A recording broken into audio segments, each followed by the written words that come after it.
آج 11 शाबान को हज़रत अली अकबर अलैहिस्सलाम की विलादत की खुशी मनाई जाती है। वो इमाम हुसैन अलैहिस्सलाम के बेटे और अहले बैत अलैहिमुस्सलाम के फर्जंद थे। उनकी विलादत मदीना मुनव्वरा में हुई और वो रसूल पाक के घराने की तरबियत में बड़े हुए।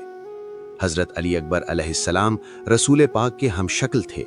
उनका हुस्न और इखलाक सबके लिए मशले राह था।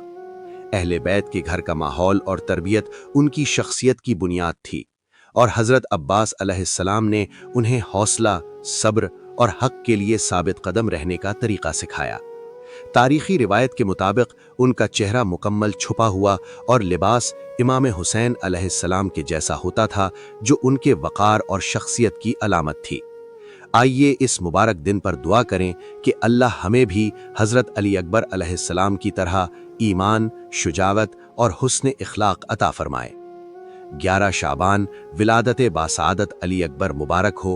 अगर मेरी वीडियो आपको अच्छी लगे तो लाइक करें और चैनल को सब्सक्राइब करें। अल्लाह निगहबान।